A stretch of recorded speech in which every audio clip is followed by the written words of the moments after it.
पवित्र श्रीमद् भगवत गीता एक कंक्लूजन है चारों वेदों का, निष्कर्ष है। और इसके साथ साथ जैसे ये अन्य 4 बुक और हैं, ये उनके बाद की पुस्तक है। अब जो वेदों में ज्ञान दिया वो सर्व मानव के लिए है, और जो श्रीमद् भगवत गीता में ज्ञान दिया वो भी पूरे मानव मात्र के लिए ही। ये पुराना ज्ञान है। उसके बाद जो ये अन्य पुस्तक जैसे पुराण हैं, ये ऋषियों की अपने अनुभव हैं। ये यदि वेदों गीता से मेल नहीं खाते तो वो ज्ञान उनके अपने घर का है, गॉड गिवन नहीं है। और जैसे कुरान है, कुरान के अंदर कोई मंत्र जाप करने का नहीं है, और कुरान शरीफ के अंदर मांस खाने का यदि आदेश है तो कंप्लीट गॉड का नहीं है, क्योंकि उसी ज्ञानदाता ने, जो कुरान शरीफ का ज्ञानदाता है, उसने सबसे पहले तौरात पुस्तक दी, और तौरात के अंदर उसने लिख दिया कि सृष्टि रची उस अल्लाहू अकबर ने, उस समर्थ परमात्मा ने। वो क्रिएटर है जिसने 6 दिन में सृष्टि रची, 7वें दिन तख्त पर जा बैठे। वो इस वर्ल्ड का क्रिएटर है, और उसने मांस खाने का आदेश नहीं दे रखा किसी को भी, पशु पक्षी, इवन लायन और किसी प्रकार के भी जो टाइगर हैं, इन किसी को भी मांस खाने का आदेश नहीं है, और कोई मांस खाते भी नहीं थे। फिर इसने आगे चल के जो जबूर दी पुस्तक, उसी ने उतारी दाऊद जी के ऊपर, और ईसा जी को इंजिल बुक दी। उसमें वो बार बार वर्णन करने की आवश्यकता नहीं समझी उसने, और उसने उस क्षेत्र में जहां ये लोग बसे हुए थे, क्योंकि ये काल है, इसने तो आपको यहां चाहे आप किसी तरह जीवित रखो, इसने खाने के लिए आपको पालना है। तो इसने आदेश दे दिया उसमें कि मांस खाओ, ऐसे पशुओं का खाओ, ऐसे का ना खाओ, सूअर मत खाओ, गाय खाओ, बकरे खाओ, फलाना खाओ। तो ये इस इनकम्प्लीट गॉड यानी इस डम्मी गॉड का आदेश है, जो कुरान शरीफ का ज्ञान दाता है। यही पवित्र कुरान शरीफ का ज्ञान दाता है, यही पवित्र इस श्रीमद् भगवत गीता का ज्ञान दाता है। अब उसने वहां उस समय प्रफुल्लित था भारत पूरा रूप से, पृथ्वी पर कोई ऐसी दिक्कत नहीं थी जिस क्षेत्र में गीता ज्ञान दिया गया। तो इसमें मांस खाने का बिल्कुल प्रावधान नहीं, और वहां इसने मांस खाने का प्रावधान कर दिया। और अन्य जो पुराण में मांस खाने का प्रावधान है तो किसी ऋषि का है, वो कंप्लीट गॉड का नहीं है। तो कंप्लीट गॉड ने जो ज्ञान दिया वो स्वयं आकर ही दिया। फिर जब देखा कि ने सब जेड़े कर दिए, तो वो परमात्मा कबीर है, अल्लाहू अकबर है, अल्लाह कबीर है, बड़ा भगवान कह लो, ये मुसलमान भाई उसको बड़ा भगवान कहते। उसने भी वही ज्ञान दिया है जो वेदों और गीता में ज्ञान है। वेदों और गीता के ज्ञान से आगे परमात्मा का और अन्य भिन्न ज्ञान है जो वेदों और गीता में नहीं है। जैसे यजुर्वेद अध्याय नंबर 40 के मंत्र नंबर 15 में ओम नाम है। ओम कर्तु समर किलबे समर कर्तुम समर वायु अनिलम अथिदम भस्मांतम शरीरम।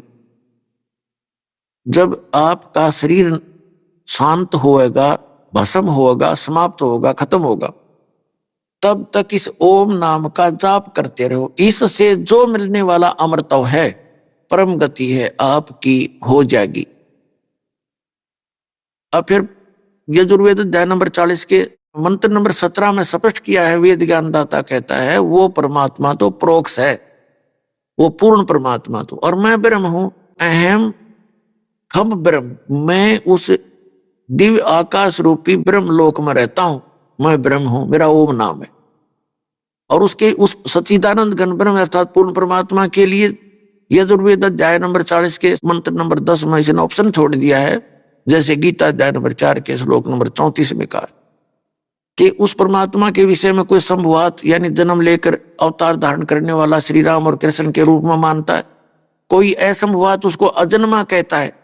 इसकी यथार्थ जानकारी तत्वदर्शी धीरा नाम बताएंगे, तत्वदर्शी संत बताएंगे, उनसे पूछो। इनकी बुद्धि ने काम नहीं कराया ऋषियों की ने, कि तुम जहां डले ढो रहे हो उसमें यह भी तो लिखा है, कोई तत्वदर्शी संत से पूछो तो वो ज्ञान इन वेदों में है ही नहीं। और परमात्मा ने बताना चाहा, मनु जी से मिले, मनु जी ने उनका वामदेव नाम रख लिया। वामदेव माने उल्टा ज्ञान प्रसार करने वाला। पता की कर ले इस काल के एजेंटों का। ये ईब दया हुई परमात्मा की, बच्चों आपके ऊपर सत्कर मान लियो। आपको स्वयं शिक्षित करना पड़ा। अगर आप पहले शिक्षित हो जाते तो पहले बेईमान हो जाते। शिक्षा हमें बेईमान बनाती है, घना चतुर बनाती है। और समाज में रहने के लिए घनी चतुरता नहीं, अपनी नेक नीति और सभ्यता की ज्यादा आवश्यकता होती है। और इसने दोनों खत्म कर दी हमारी। छोटे छोटे बच्चे देखे कैसे वस्त्र पहन के चलेंगे और कैसे मांग मूंग पाड़ कर नू करते चले। ये कोई एक सभ्य समाज के रहने का और बसने का ढंग है। तो इसने बिगाड़ दिया अपने को। लेकिन परमात्मा को पता था इसने तो मैं संभाल लूंगा इस ज्ञान से। जो थोड़े बहुत ये बिगड़ेंगे तो इस ज्ञान से अपने आप सीधे हो जाएंगे। गलत ज्ञान से बच्चा बिगड़ जाता है, सही ज्ञान से सुधर जाता है। कब सपने में भी नहीं याद आऊंगी बकवाद इसके कभी, जब ये ज्ञान से रंगा जाएगा। तो इसलिए परमात्मा ने यह शिक्षा आपको देनी पड़ी। इसने बहुत गणा बखेड़ा तो कर दिया हमारे जी ने, कितना समाज बिगड़ दिया। कितना देख लो, लाज शर्म रही नहीं, छोटे बड़े की रही नहीं, बकवास चलती है। ये मोबाइल परमात्मा ने बनवाया आपके लिए, इंडिया टीवी आपके लिए बनवाए ताकि आप भक्ति करा करोगे। अब तो बकवाद कर रहे हो, फिर इनके अंदर केवल परमात्मा की चर्चा चला करेगी, नहीं तो ये टीवी फूट जाएंगे अपने आप ही, इनमें आग लगनी शुरू हो जाएगी।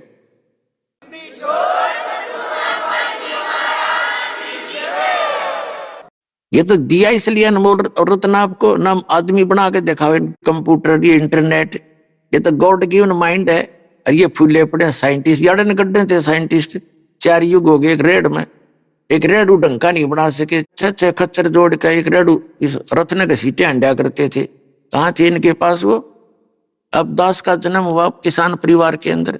फसल को निकालने के लिए एक छड़ा लाया करते, छड़ा यानी एक झाड़ काट के, और उसने उस घेर के वो सारा फसल गेहूं की पकी हुई और उसको ऊपर बैलों कर उसने अंडाए जाते छड़े ने।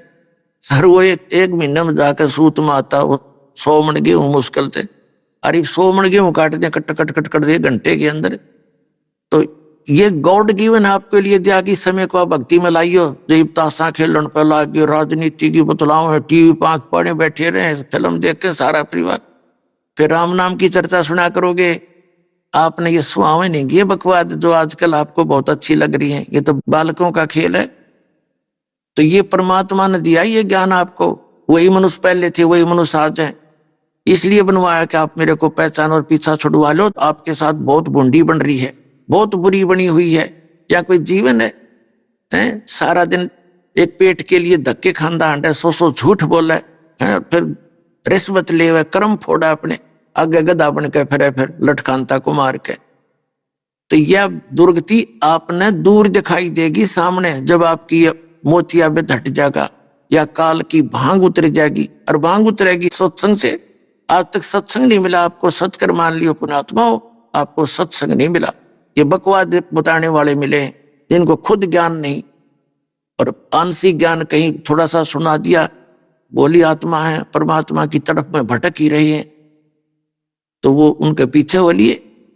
तो अब इस ज्ञान से, इस उपकरणों से जो परमात्मा ने आपको दिए, आपका मोबाइल आपकी जेब में होगा, ब्लूटूथ चल पड़ा, कान का टांग ले अपना, और जेब में फोन है, कान में मंत्र चल रहे हैं, साथ में बैठे नहीं पता यू क्या कर रहा है, ना डिस्टर्बेंस हो, दूसरे ने कोई कहा भाई बंद कर ले भाई बंद कर लिया, मंत्र चल रहे।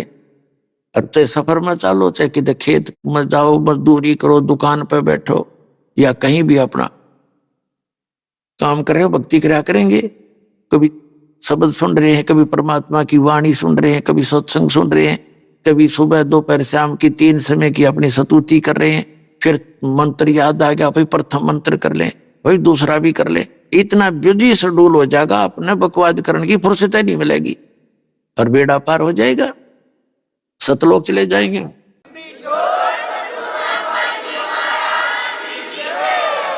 तो जो प्रसंग चल रहा था पुण्यात्माओं,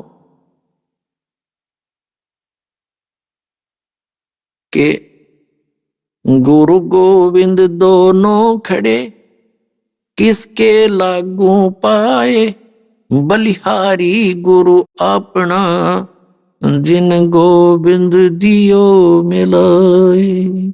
परमात्मा बताते हैं कि एक सतगुरु आए दया करी। आदरणीय गरीबदास साहिब जी को परमात्मा मिले थे गांव छुडानी, जिला झज्जर, हरियाणा में। खेतों में गऊ चरा रहे थे, 10 वर्ष के बालक थे। और आदरणीय गरीबदास साहिब जी, उनका मूल गांव करोथा, जिला रोहतक, जहां अपना आश्रम है, जो वहां के मूल निवासी थे। और छुडानी गांव है जिला झज्जर के अंदर, वहां आदरणीय गरीबदास साहिब जी के नानका थे, यानी मामा थे। वहां उनकी मम्मी थी, वहां की माँ, उनकी माता जी गांव छुडानी की थी। और उनकी माता जी का नाम रानी देवी था। भगतमती रानी का कोई भाई नहीं था, इसलिए गरीबदास साहिब जी के पूज्य पिताजी श्री बलराम जी धनखड़ गोत्र के थे, जाट थे, वो किसान।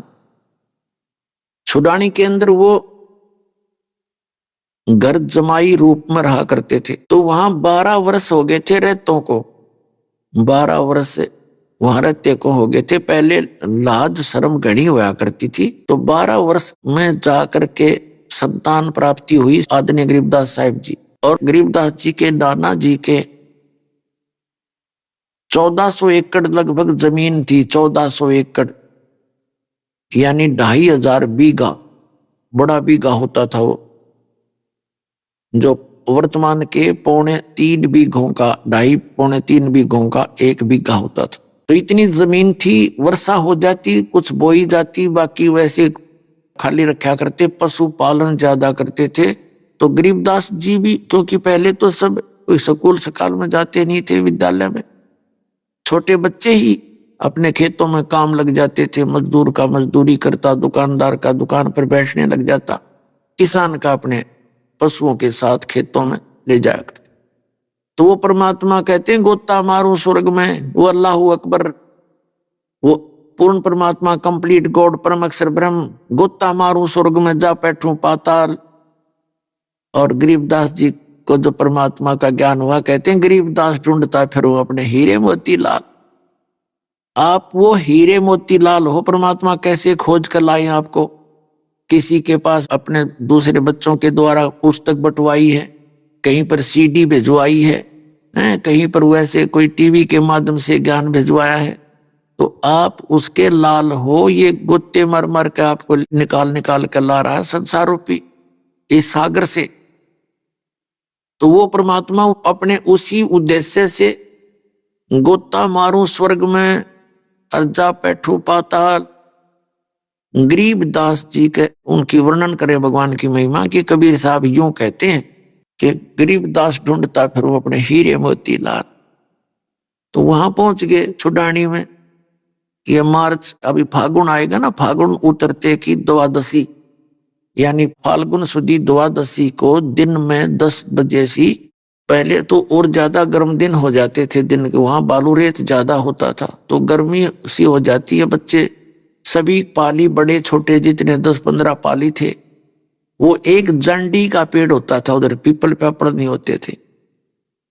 जैसे डिजर्ट था, ज्यादा मरुस्थल टाइप था। एक जंडी के पेड़ के नीचे बैठ के अपना रोटी खा ली, भोजन खा रहे थे। तभी परमात्मा सतलोक से आकर उतरे। थोड़ी सी दूरी पे किसी को दिखाई दिए नहीं, वहां से पैदल आते दिखे जैसे साधु संत फकीर, एक जिंदा महात्मा के रूप में। तो वहां आकर के उन बच्चों से राम राम करी। बच्चों ने देखा, और बड़े बड़े भी पाली थे, बड़े उम्र के, 40 के, 45 के, 50 के, 20 के। सबसे छोटी उम्र के गरीबदास जी थे, 10 वर्ष के। उन्होंने सबने मिलकर कहा, महाराज जी भोजन पा लो, भंडारा खाओ। परमात्मा ने कहा, भोजन तो मैं खा आया हूं भाई, अपने गांव से। उन्होंने पूछा, आपका गांव कौन सा है? कि सतलोक है। अब उन्हें क्या पता, पालियों ने सतलोक होगा, कोई गांव होगा भाई, कि बाबा जी भोजन ना खाते तो दूध तो पीना पड़ेगा, दूध बिना पिए तो हम जान नहीं था अपने पास से, क्योंकि ये हमें पाप लगेगा, साधु संत बगैर कुछ खाए पिए जाओगा। तो परमात्मा ने कहा कि भी ऐसा कर, अगर दूध पिलाना चाहते हो तो कंवारी गाय का दूध पिया करूं मैं, कंवारी गाय का। वो पाली जो बड़ी उम्र के थे वो कहने लगे, बाबा जी तेरी दूध पीने की नीयत को ना बकवाद करे तू, अब तो मजाक करते हो हमारे साथ, कंवारी गाय दूध देती है। परमात्मा ने कहा देख लो भाई, दूध पिलाना तो पिलाओ, और कुंवारी भी गाय दूध दे देती है, ऐसी क्या बात है। उनकी वार्ता हो रही थी, तभी गरीबदास जी उठे। 10 वर्ष के बालक, जैसे बालक का स्वभाव प्रारंभ से ही अच्छा होता है ऐसे बच्चे का। एक गाय थी जो कुंवारी गाय थी, बच्चिया उसकी लाडली सी, उनकी रस्सी बांध रखी थी गले में, उसकी पकड़ कर रस्सी और गले से वहां लिया, वह गाय उसके साथ साथ वो लेती थी, इतनी उसका लगाव था उनमें। अल्लाह के खड़ी कर दी परमात्मा के सामने। अब देखो महाराज जी, इसका बच्चा था नहीं, छोटे छोटे थन है, उसका हाथ मारे थना के नीचे। गरीबदास जी, गऊ बहुत शरीफ होती है, बहुत सी गौ, अब देखो इसका दूध तो है, देगी कैसे। तब परमात्मा ने कहा कोई एक पात्र है, कोई मटका कलश छोटा अखां जी है, साफ करके रखा हुआ, वो कहते हैं इसके नीचे लगाओ। गरीबदास जी नीचे लगा लिया। कबीर साहब खड़े हुए और थपकी मारी, गाय को आशीर्वाद दे दिया कमर पे। वो बछिया के लंबे लंबे सुतन हो गए, और वो छोटा सा कलश जो 5-7 किलो का था वो भर गया। तो गरीबदास जी ने लाकर परमात्मा को दे दिया। परमात्मा ने आधा पिया, कुछ पिया थोड़ा बहुत उसमें से, और फिर कहा ले भाई बच्चों दूध पी लो, ये अमृत है, इस तुम्हारे लोग का नहीं है, मेरे गांव से आया ये दूध। तो उन बड़े जो पाली थे उन्हें सोचा इस बाबा जी में तो कोई जादू जंत्र जानता है, इसने कुंवारी गाय का दूध निकाल दिया, ये तो पाप का दूध है, हम ना पीवे। वह तो उठ के चले गए। वो दूसरे कहने लगे ना बेरा तू किस जाति का है और तेरा जूठा हम नहीं पीवे। वो तो उठकर चले गए। गरीबदास जी बैठे रह गए, अगला महाराज मुझे दो, और ला के मुंह जितना पीना था वो पी लिया, बाकी रख दिया। तब परमात्मा ने उसको समझाया, बेटा भक्ति करते हो तुम? अकां जी करते हैं, हमारे गांव में, हमारे यहाँ दूसरे गांव के अंदर एक शिव जी का मंदिर है, वहां माथा टेक के आते हैं, वहां मेले भरते हैं, और वे राम कृष्ण की भक्ति करते हैं, राम राम कृष्ण कृष्ण। परमात्मा ने फिर सारा ज्ञान बताया, बेटा और यहाँ जो है ये भक्ति कुछ ना है, जो भक्ति तुम कर रहे हो इसमें तो 84 लाख योनियों में जाना पड़ता है। क्या बताते हैं? सुखदेव ने 84 भुगती बना पजावे खरवो, और तेरी क्या बुनियाद पुरानी तू पेंडा पंथ पकड़वो। परमात्मा ने कहा सुखदेव ऋषि जैसे महापुरुष ने, जिसने खूब डटकर भक्ति की, वो भी 84 लाख योनियों में गधे की योनि तक को प्राप्त हुआ। और तेरी क्या बुनियाद प्राणी तू पेंडा पंथ पकड़वो, तो वो मार्ग पकड़ जो सत मार्ग है, आदि सनातन मार्ग है, जो शाश्वत स्थान पर ले जाने वाली सत भक्ति है। अब गरीबदास जी ने कहा कि और भी कोई भक्ति है, इस भक्ति से ऐसे ऐसे दुर्गति होती है, तो वो कौन सी भक्ति है, कौन भगवान है इनसे ऊपर? तो परमात्मा उनकी आए तो उसी उद्देश्य से थे। वो उन बच्चे की प्रबल इच्छा देखकर उनकी आत्मा को साथ लिया, शरीर वहीं छोड़ दिया, बच्चा बैठा है ऐसे, और आत्मा को ले गए ऊपर। वहां दिखा सबसे पहले धर्मराज के दरबार में लेकर गए परमात्मा उस प्यारी आत्मा गरीबदास साहिब जी को। जब धर्मराज के दरबार में न्यायाधीश, चीफ जस्टिस ऑफ दिस ब्रह्मांड, इस ब्रह्मांड का जो न्यायाधीश है, मुख्य न्यायाधीश, उसके दरबार में गए, और जो ही परमात्मा वहां प्रवेश हुए, उनके चेहरे की तरफ देखकर धर्मराज ने कुर्सी छोड़ दी, सिंहासन छोड़ दिया, और नीचे खड़ा होकर करबद्ध खड़ा हो गया।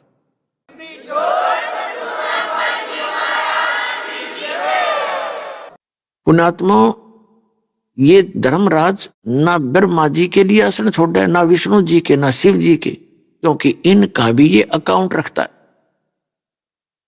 इनसे उस प्रोसेस के अंदर वो इनसे सुपीरियर है। जैसे भारत का सुप्रीम कोर्ट का चीफ जस्टिस, चाहे प्रधानमंत्री भी वहां जाओ वो कुर्सी नहीं छोड़ेगा। राष्ट्रपति जाएगा तो अपने चेयर छोड़ के खड़ा हो जाएगा, क्योंकि वो सुप्रीम पावर है। तो इसी प्रकार वो परमात्मा पूर्ण ब्रह्म जब वहां पहुंचे, क्योंकि उनको तो आभास हो जाता है, सामने परमात्मा वही रोल कर देते, उसकी आंखों के सामने उसका रूप दिखा दिया, एकदम खड़े हो गए। गरीबदास जी को तो दिखाई दे रहे हैं कबीर साहब एक साधु, और धर्मराज को दिखे वो पूर्ण परमात्मा समर्थ शक्ति, उसके सामने वो ठहर नहीं सका सिंहासन पर, तुरंत खड़ा हो गया नीचे। जब ऊपर सारे ब्रह्मांड दिखा करके परमात्मा सतलोक में लेकर गए गरीबदास जी को, वहां क्या देखा,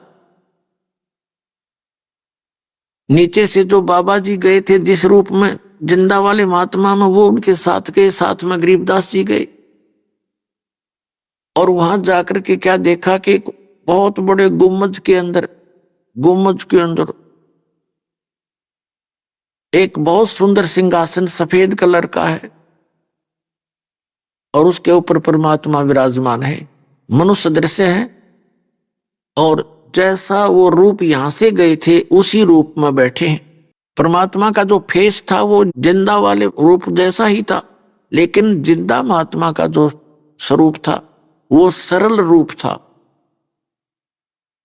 और उसका वो तेजो में स्वरूप था। एक रोमकूप में करोड़ सूर्य मिला दे करोड़ चंद्रमा, इतनी रोशनी थी उस परम पिता की, एक रोमकूप की, तो सारी बॉडी की कितनी होगी। तो जिंदा महात्मा के रूप में जो नीचे से गए थे, उन्होंने वहां एक चंवर रखा था, चंवर उठाया, जैसे ये सफेद सफेद बालों का श्रद्धा से करते हैं अपने गुरु जी के ऊपर, तो ऐसे चंवर करने लगे जिंदा महात्मा वाले रूप में वो कबीर जी। तो गरीबदास जी ने सोचा भी इस परमात्मा तो ये है जो सिंहासन पे बैठा, बाबा जी तो इसका नौकर, इनका चेला चाला होगा, कोई चेला होगा या सेवक है। इतना सोच ही रहे थे, इतने में वो तेजो में शरीर खड़ा हुआ, सिंहासन छोड़ दिया और प्रार्थना की कि भगवान बैठो। अब जिंदा महात्मा के रूप में जो नीचे से गए थे वो बैठ गए सिंहासन पर जच के, और वो तेजो में शरीर खड़ा हो, उठा के चंवर लेकर के उस मालिक पर, नीचे से गए थे जिंदा महात्मा, सिंहासन पर बैठे, ओवरऑल कंट्रोलर के क्रिएटर के सिंहासन पर बैठे हैं, और वो तेजो में शरीर उन पर चंवर कर रहा है जैसे सेवादार किया करते हैं। अब गरीबदास जी बालक कभी यूं देखा, कभी उसकी तरफ देखा, ये क्या हो गया। इतने वो तेजो में शरीर उस जिंदा महात्मा वाले शरीर में समा गया, और वो तेजो में रूप हो गया वो फिर एज इट इज, और अकेले वो पूर्ण परमात्मा के सिंहासन पर कबीर परमात्मा काशी वाले धानक वहां विराजमान थे।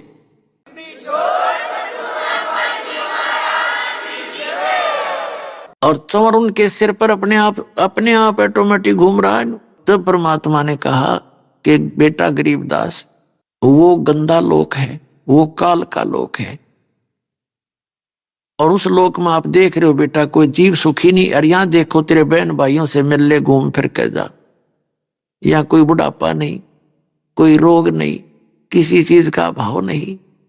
ये सारे ठाठ हैं। जो तुम यहाँ बाजे गाजे डांस नूंस यहाँ करते हो ना, यहाँ ना करो। बच्चा स्कूल में बकवाद करता है, वो फेल हो जाता है। आपने ये सुख वहां मिलेंगे सतलोक में, वहां तुम कितने फंड कर लियो, लेकिन वो शिष्टाचार से होंगे, वहां सारी चीज मर्यादा के अंदर होती है, सब सुख आपको वहां प्राप्त होंगे।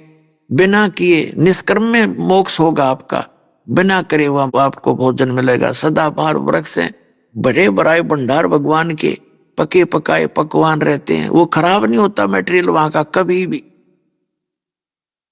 तो गरीबदास जी ने वो देखा, जगह जगह सारे सब तरह के, तो इन्होंने बोले, वो कहने लगे भगवान वहां तो मरना है, वहां तो मृत्यु होनी है मालिक।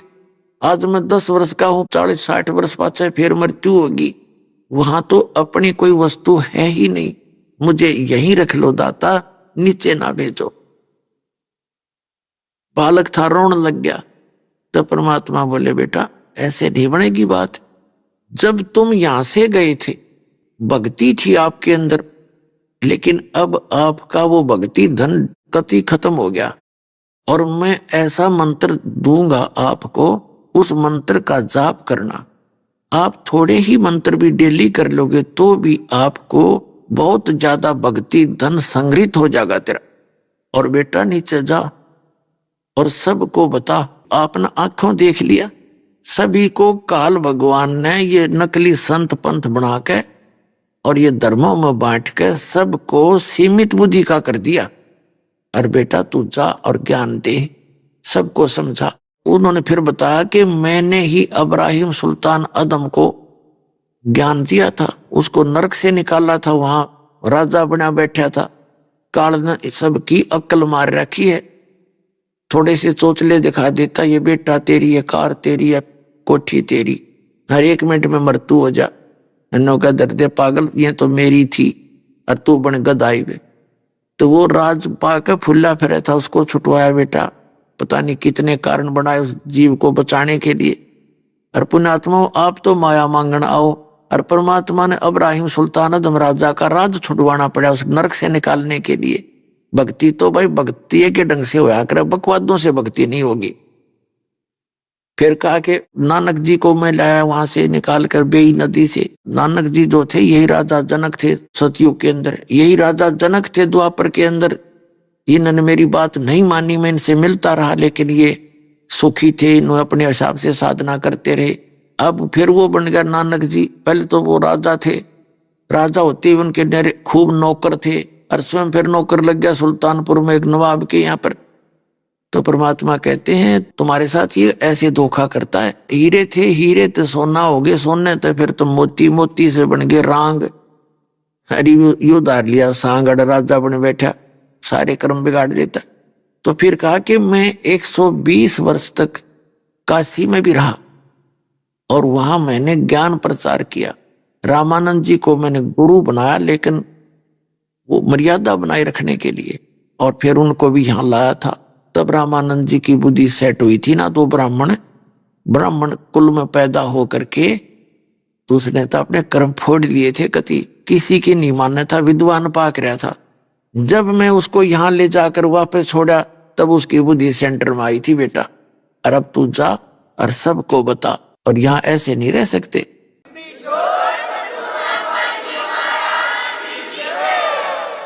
उसी दौरान क्या हुआ, ऊपर जो परमात्मा उनको ले गए थे प्यारी आत्मा गरीबदास साहिब जी को, पीछे से पालियों ने देखा कि बाबा जी तो चला गया और उसको बुलाओ गरीबदास को। गरीबू का आकरण गांवों में थोड़ा सा नाम को बिगाड़ के अच्छा मानते हैं। गरीब नाम था, गरीबू नाम कहने लग गए। गरीबू ने खोजो लड़की का लड़का कहाँ है और उसको खड़ा करो। उसका नंबर आ गया गौओं को संभालने का, वह नंबर ला कर पाड़ी 1 घंटा 13, 2 घंटा 13।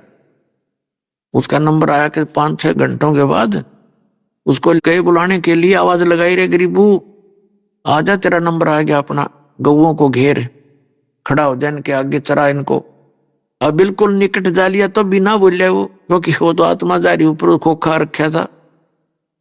अब उस साथी ना आकर के उसको पकड़ के ला, भगत जी खड़ा हो ले, चल तेरा नंबर आ गया। वो गिर गए, गिरते तो वहां उन्होंने देखा इसमें सांस नहीं तो मर गया। सारे पाली इकट्ठे हो गए, 2-3 गांव में भागे आए, लड़की का लड़का मर गया। इस संदेश को सुनते ही, इस दुख भरी खबर को सुनते ही दोनों माता पिता बेहोश हो गए, क्यों 12 वर्ष में संतान प्राप्त हुई थी।